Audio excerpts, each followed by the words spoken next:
जय श्री राम मित्रों, क्या आप जानते हैं हमारे सनातन धर्म में कामदा एकादशी कब मनाया जाता है और कामदा एकादशी की क्या कथा है। तो बता दें, हमारे सनातन धर्म के हिंदू पंचांग के अनुसार चैत्र मास की शुक्ल पक्ष की एकादशी को कामदा एकादशी मनाया जाता है, जो कि अंग्रेजी कैलेंडर के अनुसार कामदा एकादशी प्रतिवर्ष मार्च या अप्रैल के महीने में मनाया जाता है। कामदा एकादशी का शाब्दिक अर्थ होता है सभी प्रकार के मनोकामनाओं को पूर्ण करने वाली। सनातन धर्म के पद्म पुराण के अनुसार यह कथन लीला पुरुषोत्तम परमात्मा भगवान श्री कृष्ण जी ने द्वापर युग में पांडुपुत्र धर्मराज युधिष्ठिर जी को कामदा एकादशी की महिमा को बताए थे। पद्म पुराण में लीला पुरुषोत्तम परमात्मा भगवान श्री कृष्ण जी धर्मराज युधिष्ठिर जी को बताते हैं कि प्राचीन काल में भोगीपुर या रत्नपुर नाम का एक नगर था, जो अत्यंत सुंदर और समृद्ध नगर था, जिसके राजा एक महाप्रतापी राजा पुंडरीक राज्य करते थे, जिनके राज्य में अप्सराएं और गंधर्व भी निवास करते थे। इन्हीं गंधर्वों में से एक अत्यंत गुणी गायक ललित और अपनी रूपवती पत्नी ललिता के साथ रहता था। दोनों पति पत्नी एक दूसरे से असीम प्रेम करते थे। एक दिन सभा में गंधर्व ललित संगीत गा रहा था। गाते समय उसका ध्यान अपनी पत्नी के ललिता के रूप और प्रेम में भटक गया। इस विचलन के कारण उसका लय और सुर बिगड़ गया। सभा में उपस्थित नाग करकोटक ने राजा को इस चूक के विषय में अवगत कराया। अपनी राज्यसभा में कला का अपमान देखकर राजा पुंडरीक अत्यंत क्रोधित हो गए और उन्हें ललित को श्राप दिया कि वह एक भयंकर नरभक्षी राक्षस योनि को प्राप्त होगा।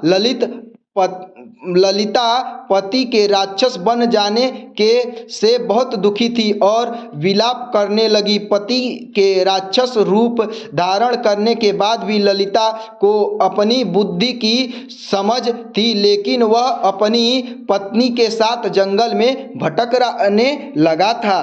भटकते भटकते एक दिन ललिता विंध्याचल पर्वत पर महान श्रृंगी ऋषि के आश्रम पहुंची। ऋषि ने ललिता की दुर्दशा को देखकर उसे सांत्वना दिए और उसके उद्धार के लिए उपाय बताए। श्रृंगी ऋषि ने ललिता को चैत्र मास के शुक्ल पक्ष में आने वाली कामदा एकादशी का विधि विधान से व्रत करने को कहा और ललिता ने पूरी श्रद्धा, नियम और निष्ठा के साथ इस एकादशी का व्रत किया। द्वादशी के दिन व्रत का पारायण करके ललिता भगवान श्री कृष्ण जी के समक्ष पूजा अर्चना की और व्रत का पूरा पुण्य अपने पति को अर्पित करते हुए प्रार्थना की कि मेरे इस कामदा एकादशी के व्रत के पुण्य के प्रभाव से मेरे स्वामी नरभक्षी राक्षस योनि अर्थात पिशाच योनि से मुक्त हो जाए। ललिता के ऐसा कहते ही उस क्षण ललित का राक्षस स्वरूप समाप्त हो गया। वह फिर से अपने दिव्य गंधर्व स्वरूप में लौट आया और उनकी पत्नी ललिता से पुनर्मिलन हो गया। इसके बाद वे दोनों विमान में बैठकर स्वर्ग लोक चले गए। इस कथा से यह संदेश मिलता है कि कामदा एकादशी का व्रत अत्यंत फलदायी है, जो शास्त्रों के अनुसार इस कामदा एकादशी का व्रत करने से ब्रह्म हत्या जैसे महापापों और पिशाच योनि का भय भी समाप्त हो जाता है। जय श्री राम। इसी प्रकार से सनातन विषय से जुड़ी जानकारी के लिए हमारे चैनल को सब्सक्राइब कीजिए, वीडियो को लाइक कीजिए और शेयर कीजिए।